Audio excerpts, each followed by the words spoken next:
Hello， 大家好，今天用另外一种方法做了葱油饼，做出来的葱油饼外脆里软，特别的好吃，而且做起来也非常的简单。下面呢，和大家分享一下做法。先准备温水340毫升，现在天气比较冷，我加了1勺的酵母，还有1勺的白糖促进发酵，然后用筷子搅拌一下，静置10分钟左右。静置10分钟之后，加入500克的面粉，用筷子轻轻地搅拌一下。面团的水性比较多，稍微的有些粘手，先用筷子搅拌成絮状。接下来用手把它揉成一个偏软的面团。刚开始的时候揉出来的面团它并不光滑，没有关系，我们先把它静置15分钟。静置15分钟之后，我们第二次揉它，这时候就非常容易揉得很光滑了。面团揉光滑之后，我们盖上保鲜膜或者盖子，放到温暖的地方发酵至2倍大。准备好香葱，洗干净之后把它的根部去掉，然后把香葱切碎。如果正好家里没有小香葱的话，也可以用大葱来代替，吃出来的口感是一样的。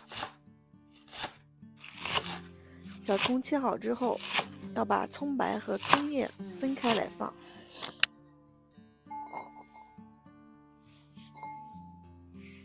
接下来准备一个大碗，碗里呢放入160克的面粉，1勺的五香粉，少量的食用盐。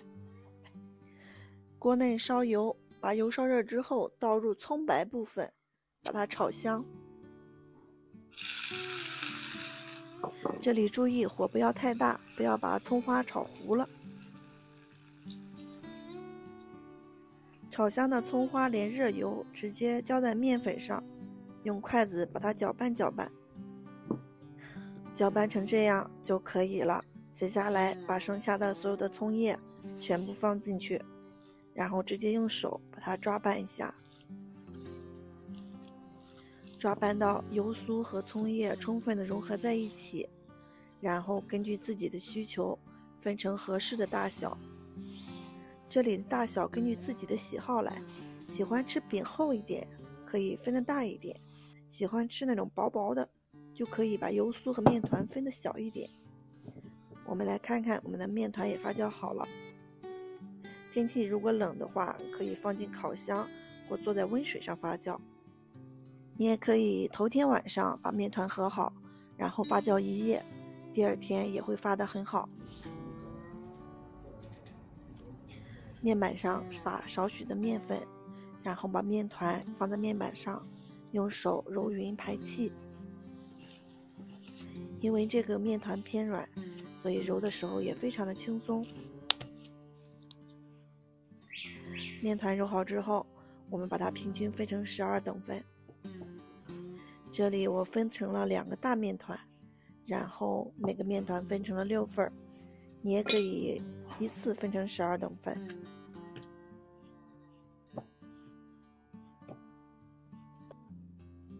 分成12等份之后，我们在那面团上稍微的撒一些干面粉防粘，然后把每个小面团都给它揉圆备用。每一个面团我们都按顺序把它摆好。所有的面团都揉圆之后，我们按顺序取出第一个面团，然后用手把它按扁，包入我们做好的葱油酥。这个配方做出来的葱油酥，它不软不硬，包的时候也特别的方便。油酥过软的话，就是包的时候不太好收紧，容易露馅儿；过硬的话，可能做出来的葱油饼它的口感不是那么的好。我们按照顺序把每一个面团都包上葱油酥。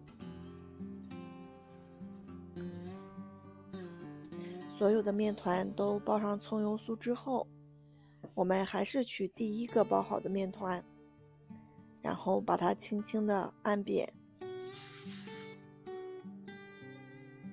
接下来用擀面杖把它擀薄，擀成长长的椭圆形，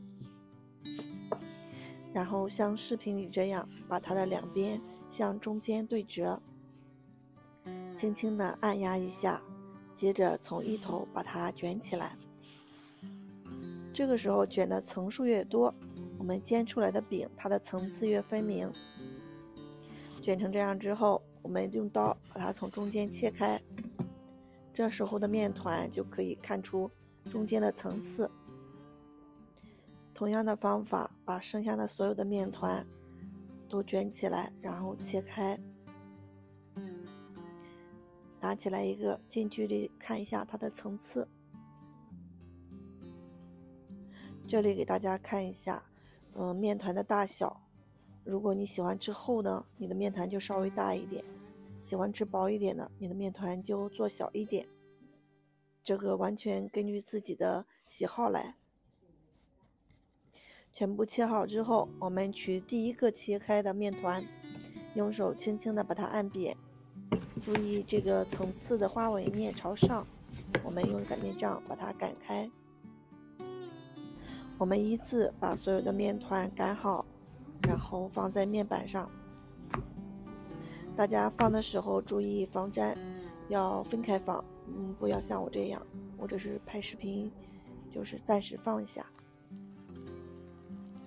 煎锅内倒一点油，然后把我们的饼皮放进去，两面煎黄。煎的时候呢，如果你倒的油多一点，它煎出来的饼皮就比较的酥脆。如果你不喜欢油太大，就少放一点也可以。因为是发面的，我们煎熟之后，它这个饼皮的厚度要比没煎之前稍微的厚一点。煎熟之后，我们掰开看一下，各个层次分明，外脆里软，看起来特别的有食欲。听听这酥脆的声音，葱香四溢，搭配豆汁、小米粥或者是大米粥都是非常不错的。我没有一次的把它煎完，剩下的饼皮我把它放进保鲜袋，然后放进冰箱冷冻起来。早上呢，可以把它拿出来，不用解冻，直接放进煎锅内煎熟就可以了。怎么样，是不是特别的简单？